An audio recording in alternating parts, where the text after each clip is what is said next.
Good morning, students. Welcome to MDN School, Goliath.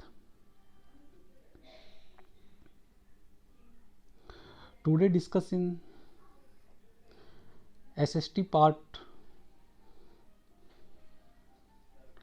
Economics, Lessons 2, Sector of the Indian Economic. जैसे कि हमने पहले दो लेक्चरों में पढ़ा था, इनके कुछ इम्पोर्टेंट पॉइंट के बारे में डिस्कस किया था। आज जो हमने 2 दिन में इसके लेक्चर्स में पॉइंट्स पढ़े हैं वो सारे ही पूरे लेसन को कवर करते हैं। अब उसके बाद हमने कुछ क्वेश्चन और कुछ क्वेश्चनों के आंसर भी राइट किए जो हम डिस्कस करेंगे आज थर्ड लेक्चर में।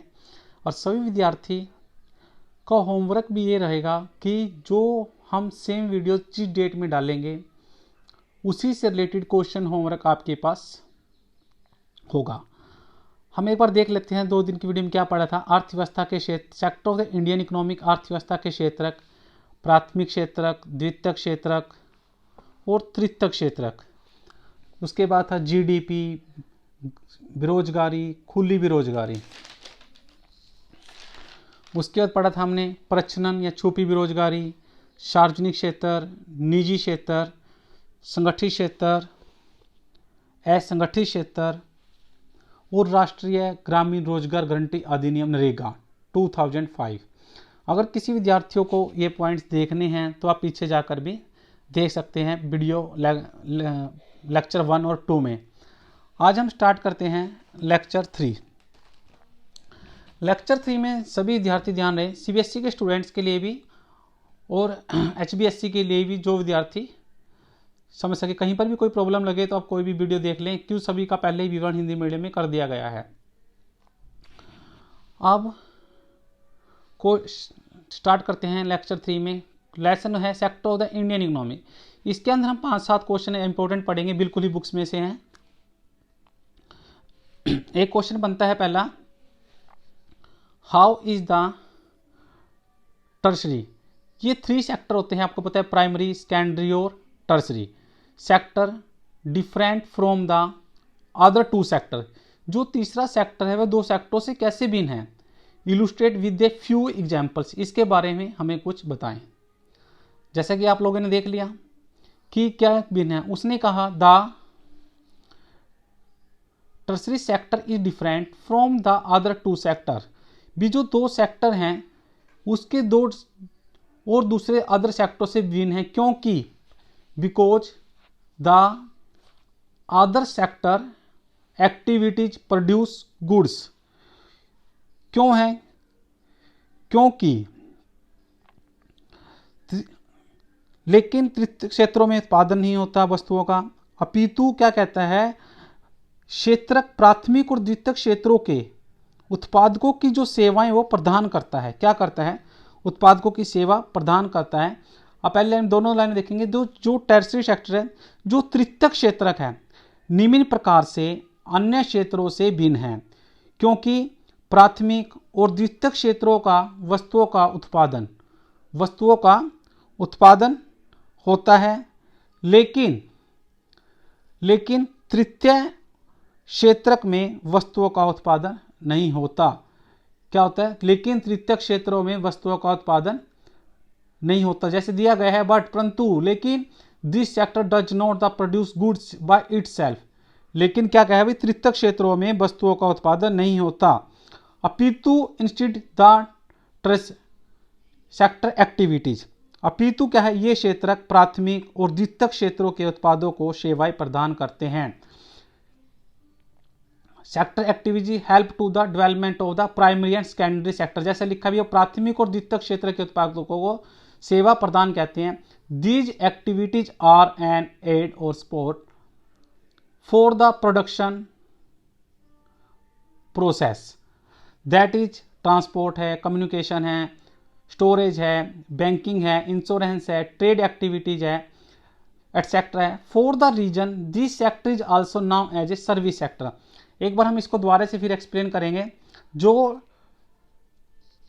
तृतीयक क्षेत्र है निम्न क्षेत्रों से भिन्न माना जाता है। क्यों? क्योंकि जो प्राथमिक और द्वितीयक क्षेत्र है उसमें जो वस्तुओं का उत्पादन है होता है, लेकिन तृतीयक क्षेत्रों में वस्तुओं का उत्पादन नहीं होता। सिंपल सा है, अभी प्रथम और प्राथमिक और द्वितीयक में तो उत्पादन होता है और तृतीयक क्षेत्रों में उत्पादन नहीं होता है। इसी प्रकार वो तीसरा इन दोनों से भिन्न है।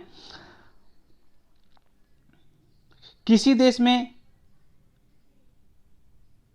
भी देश में अनेक सेवाएं जैसे अस्पताल, शैक्षणिक, डाक सेवा, कचहरी, ग्रामीण प्रशासनिक कार्यालय, नगर निगम, परिवहन, कंपनी, इंश्योरेंस आदि की भी आवश्यकता होती है।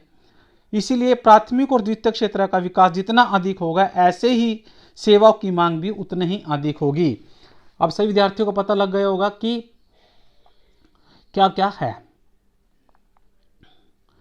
अब अगला क्वेश्चन आता है, distinguish between the open employment और डिसगाइज एम्प्लॉयमेंट। एक तो पूछा उसने खुली बेरोजगारी और एक डिसगाइज्ड एम्प्लॉयमेंट होती है प्रच्छन्न बेरोजगारी। देख भी रहे हैं आप उसमें क्या क्या अंतर है, उसमें क्या क्या अंतर है। कल भी हमने इसके बारे में पॉइंट्स पढ़े थे, बहुत सारे पढ़े भी थे। ओपन जो खुली बेरोजगारी है उसमें क्या होता है, खुली बेरोजगारी में जो काम करने के इच्छुक व्यक्ति होते हैं उनको रोजगार प्राप्त नहीं होता और वो क्या होता है, बेकार में बैठे होते हैं। खुली में क्या होता है बेटा, उनको रोजगार नहीं प्राप्त होता, काम करने के इच्छुक, और वो इसलिए क्या होते हैं, वो बेकार में बैठे रहते हैं। और दूसरी तरफ आती है प्रच्छन्न बेरोजगारी।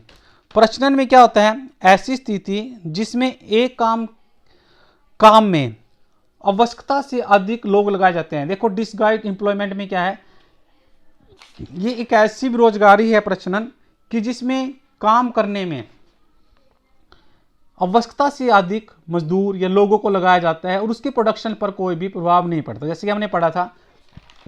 अब क्वेश्चन आता है, distinguish between the open employment and the disguised open employment. भी खुली बेरोजगारी और प्रच्छन्न बेरोजगारी में के बीच में क्या क्या मतभेद है या क्या विभेद है। खुली बेरोजगारी का मतलब समझ गए, भी उनको प्रॉपर बेकार बैठे रहते हैं, उनको योग्यता के अनुसार कार्य नहीं मिलता और रोजगार प्राप्त नहीं होता। When a country's labor force does not get opportunity, लिखा हुआ है इन्होंने, उसके अनुसार उनको कार्य नहीं मिलता। For adopt on employment, this situation is called open employment। इसी को क्या, इस स्थिति को क्या कहा जाता है, खुली बेरोजगारी का नाम दिया गया है। This type of the unemployment जो बेरोजगार होते हैं इन generally found in the industrial sector, और वो क्या करते हैं, इंडस्ट्रियल सेक्टर की तरफ छोड़ जाते हैं, पाने की कोशिश करते हैं जॉब के लिए, परंतु वो क्या होता है वहाँ पर उनको उनके अनुसार वेतन नहीं मिलता, जैसे कि उनकी इतनी एजुकेशन होती है उसके अनुसार उनको काम भी नहीं मिलता। पहले फिर भी रिपीट किया था, अभी खुली बेरोजगारी में काम करके इच्छुक लोगों को रोजगार प्राप्त नहीं होता, भी जो रोजगार प्राप्त करना चाहते हैं उनको रोजगार नहीं मिलता और वे खाली बैठते हैं। उसी प्रकार उसने बताया है प्रच्छन्न बेरोजगारी। प्रच्छन्न बेरोजगारी क्या है, this is a kind of unemployment in which there are people who are visually employed but actually they do not have full employment। भी किसी को काम करने के लिए, काम में हम काम तो है 2 व्यक्तियों का और उसको उस काम पर 8 व्यक्तियों को लगा दिया जाता है जरूरत से ज्यादा। इन सच ए सिचुएशन, इस स्थिति में क्या होता है, more people are engaged in a work than a required, भी अधिक से अधिक लोगों को रिक्वायर जाता है। लेकिन this type unemployment is generally found in unrecognised sector where either work is not constantly available or too many people are employed for the same work that does not require so many hands। कहने का तात्पर्य क्या है, भी उस काम को करने के लिए जब 2 व्यक्ति कर सकते हैं, हम उसी काम को करने के लिए अधिक लोगों को लगाने की आवश्यकता नहीं। क्यों ना हम उन अधिक से अधिक जो काम 2 व्यक्ति कर सकते हैं उसके अलावा हम 8 व्यक्तियों को और किसी काम पे लगाएं, जिससे हमारा उत्पादन भी बढ़ेगा और इससे हमारा किसी भी प्रकार का किसी भी काम पर कोई भी इफेक्ट नहीं पड़ेगा। अब सभी विद्यार्थियों से फिर एक बार ये बताना चाहता हूं कि जो भी आपकी वीडियो सेम रहेगी क्वेश्चन आंसर की, आप क्वेश्चन का आंसर अपने यूट्यूब चैनल MDN कलायत के ग्रुप से भी लिख सकते हैं। ये लेसन इकोनॉमिक्स का 3rd चैप्टर का 3rd लेक्चर है। आप इसको लेसन को लिखना भी स्टार्ट करें, CBSE के स्टूडेंट्स भी, जिसको पहले इसके ब्रीफ में एक्सप्लेन भी कर दिया गया था। Thank you. Have a good day.